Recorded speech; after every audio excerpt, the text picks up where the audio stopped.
Vladimir Putin is not just any politician, he's the perfect character for a spy movie, and today's story has a lot of spy movie material in it. Today, we're going to talk about a confrontation between Russia, Germany, and the United States, a billion-dollar mega project, and a person, Alexei Navalny, who could overturn the entire energy policy of a country as important as Germany. Are you ready? Let's get into the video.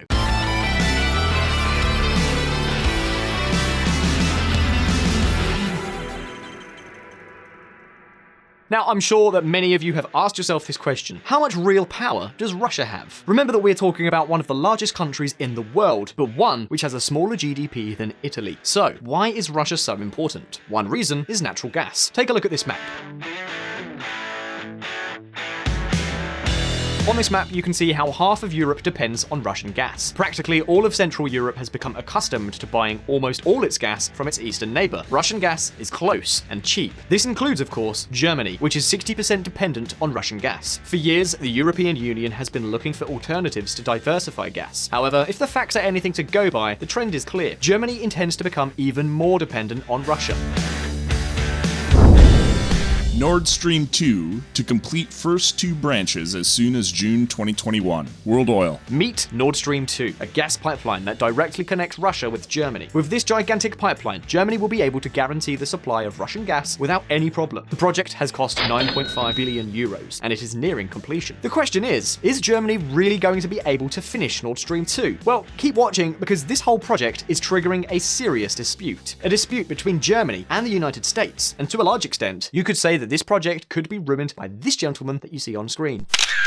Alexei Navalny, the most famous anti-Putin opponent in Russia. This man is a real threat to Putin. So much so that in the summer of 2020, he was poisoned with the notorious Novichok. And if you've been following VisualPolitik for a while, you'll already know that Novichok is a poison invented during Soviet times. Of course, Navalny is not the main person responsible for this story by far, but clearly, the assassination attempt on his life has been a catalyst. And you might be wondering, but how much power does Navalny have? Why is Germany so interested in buying gas from Russia? And why does the United States want to stop him? Today, we're going to answer these questions, but first, let's have a look at a bit of history. The flip side of denuclearization. If there is an anti-nuclear country par excellence, it is Germany. In fact, one of the most important political parties in this country are the Greens, who were founded to call for the closure of nuclear power plants. Decades after their inception, you could say that they have succeeded in getting their way. In just a few years, Germany has shut down almost all of its reactors. To give you an idea, in 2002, nuclear power accounted for 19% of Germany's energy mix. Today, in 2021, it is around 3%, and the plan is to reach 0% as soon as possible.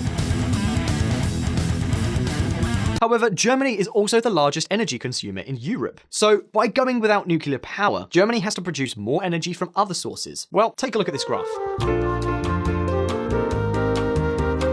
As you can see, Germany is becoming increasingly green, but it is still not possible to rely 100% on green energy sources. Storing energy is very expensive, and a windmill or a solar panel only produces energy when there is wind or sunshine. The simplest is coal, but it is also the most polluting there is. So what is the only alternative left? Exactly, natural gas. You could say that natural gas is the least polluting source of energy within the polluting energies. To give you an idea, coal expels 820 tons of greenhouse gases into the atmosphere for each gigawatt of energy produced. Oil is about 720 tons. Gas, however, is at 420 tons. In other words, it pollutes half as much as coal. To put it another way, we could say that in today's world, gas is the new oil, and Germany is proof of this.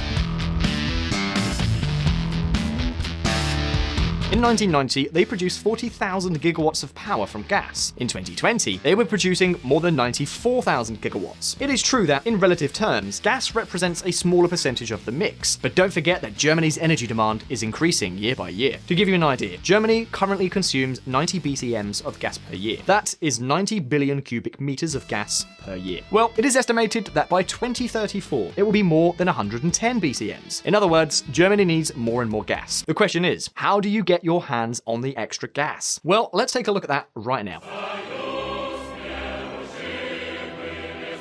From Russia with love. Natural gas travels in two different ways, through gas pipelines or by ship, using liquefied natural gas technology. In this case, the gas is converted into a liquid, conveniently transported and taken to the destination country. Once there, the liquefied gas is processed in a plant to convert it back into gas. The problem with this technology is that it is expensive and requires at least one such plant to process the gas. And you may ask, does Germany have such a plant? Well, for the moment, no.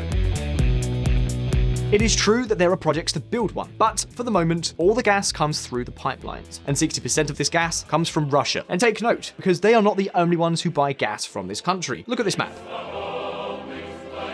As you can see, other countries like Finland and Romania depend 100% on Russian gas. And I know what many of you are thinking, so what's the problem? There you go again, VisualPolitik with your visceral hatred towards Russia. Don't many countries in the world buy gas and oil from much more authoritarian countries? Yes, you're right. Putin is by far not the biggest tyrant selling natural resources to the rest of the world. But we also have to recognize one thing. Putin is willing to use his gas as a political weapon. What's more, it wouldn't be the first time that he's done so. For example, in 2006, he cut off gas going to Ukraine over a political dispute. 3 years later, he did it again. And this time, the cutoff also affected Germany. Why, you may ask? What does Ukraine have to do with Germany? Well, look closely at this other map. In this map, you can see that, until 2011, almost all that gas went through Ukraine or Belarus. In other words, if the Ukrainians ran out of gas, so do the Germans. So what is the most pragmatic solution? Very simple. Build a gas pipeline connecting Russia directly to Germany. A pipeline across the Baltic. Well, that was the Nordstrom 1 project, which was completed in 2012. However, Germany still needs more gas, and it does not want to go back to using the pipelines passing through Ukraine. And that's how, from the creators of Nordstrom 1, came Nordstrom 2, Revenge. I don't know what many of you are thinking, so what's the problem? In the end, it doesn't change anything. Like it or not, Russia was already selling Russian gas to Europe. It did it before Nord Stream 1 and before Nord Stream 2. The only difference was the pathway the gas traveled. Yes, you're right, but there is a clear victim in this story, Ukraine. Think about it. If Russia can send their gas without passing through Ukraine, they could cut off Ukraine's supply without any problems. From one day to the next, Ukraine would be at Russia's mercy. And all this explains why the first countries to raise the alarm were all the former communist republics. 7 EU countries opposed Nord Stream. You're active. These 7 countries include Poland, the Czech Republic, the Baltics, and in general, all the countries that once belonged to the Soviet orbit. And that is when Angela Merkel said, "Ah, look how I tremble! The ex-communist countries are standing up to me! Go home and leave me alone!" And that's how in 2015, Russian gas company Gazprom began construction of the pipeline. Suddenly, Baltic Sea was once again filled with ships with cranes designed to be able to deploy the pipeline sections going across the sea. We are talking about one of the most fascinating engineering projects ever to be seen. A project that has already cost more than 9.5 billion euros. It seemed that no one could stop it. And then comes the next player in our story. Pressure from the United States. The United States and Germany have always been great allies, and this is not only because they are both part of NATO. While France has turned its back on the United States on many fronts, such as, for example, the Iraq War, Germany has always gone hand in hand with the United States in foreign policy. And that's why this news is so surprising. Nord Stream 2. Trump approves sanctions on Russia gas pipeline. BBC. And I know what some of you are probably thinking. This must just be another Donald Trump bluster, right? Well, nothing of the sort. In fact, these sanctions were passed in Congress by both Democrats and Republicans. There are many reasons why the United States wants to prevent this pipeline from being built at all costs. The first is purely geopolitical. It is in their interest to protect Ukraine, which is an ally, and they are not interested in Russia in having so much bargaining power. The second is economic. The United States wants to sell its liquefied natural gas to Europe, and that explains why these first sanctions were enough for some companies to abandon the project. In 2019, Allseas, which is a Swiss offshore pipeline construction company, abandoned Nord Stream 2 to avoid sanctions. However, for the time being, no company has received any real economic punishment. True, the United States approved the possibility of imposing economic sanctions on all companies involved in this project, but until then, there was no such fierce opposition to the pipeline. However, everything changed in the summer of 2020. French-Swedish labs confirm Navalny poisoned with Novichok. DW. Again, Alexei Navalny is perhaps Vladimir Putin's greatest political enemy. Novichok is a very potent poison used mainly by Russian spies. Everything points to this man having been poisoned by people close to Putin. And although Navalny survived and has been treated in a German hospital, this news changes everything. Suddenly, France, which had no clear position on Nord Stream 2, has joined the club of countries opposed to it. Before, it was a question of pure geopolitics. Now, it is also a question of ethics. It could be seen as a way to punish Putin for trying to assassinate his political opponents.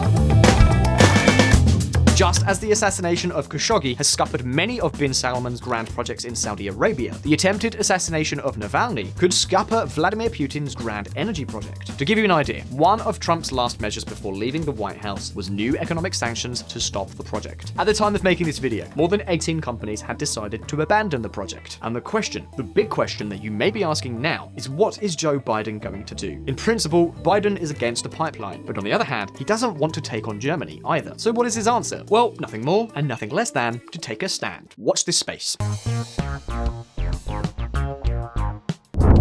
U.S. to sanction Russian vessel building Nord Stream 2 gas pipeline in Baltic Sea. REFERL. In other words, Biden has said that he will keep Trump sanctions in place, but only for Russian companies. The Russian vessel in question is called Fortuna, and it is one of those construction ships I was telling you about earlier. A ship with huge cranes that can deploy all sections of pipeline offshore. Well, both this ship and all the others that help it to build the pipeline will receive economic sanctions. Are these measures enough to stop the project? To date, everything points to the fact that they are not. In fact, days after these sanctions against Fortuna were announced, the ship returned to work as if nothing had happened. At the time of making this video, only 148 kilometers remains to be built, of the 1,230 kilometers. That's 764 miles total length. In other words, it seems almost impossible that these timid sanctions will kill the project. However, in Washington, the Republicans are ready to put up a fight. Ted Cruz puts hold on Biden's CIA pick Burns over Nord Stream 2 pipeline. Reuters. I promised you a spy story, and here it is. Ted Cruz and other Republican senators have stood up. They have said that they will not approve the appointment of the new CIA director until Biden approves tougher sanctions. And for sanctions to be effective, they would have to affect German companies as well. Don't forget that if everything goes according to plan, almost the entire pipeline will be completed by this summer. In other words, if they really want to stop it, they're going to have to take drastic measures. And yes, that would include sanctioning one of their most important allies. This might seem like a minor story, but we are really talking about one of Europe's great dilemmas. On the one hand, both Germany and the entire region have enjoyed cheap natural gas for decades. Nord Stream 2 would help European industry become more competitive. On the other hand, it would pose a threat to Ukraine, a country of 44 million people that has been in a terrible crisis for years, partly because of its poor relations with Russia. So now, the question is over to you. Do you think that Nord Stream 2 is a good idea? Do you think that it will be completed? Or maybe the US will be able to stop it? You can leave me your answers down in the comments. And as always, don't forget that here at VisualPolitik, we release new videos every week. So subscribe to the channel and hit the little bell so you don't miss any of our updates. And if you liked the video, please give it a thumbs up, and I'll see you in the next one. All the best. See you soon. And if you want to learn more about politics and hear even more of my lovely voice, you can join us at Reconsider Media. We have a podcast at reconsidermedia.com/podcast. See you there.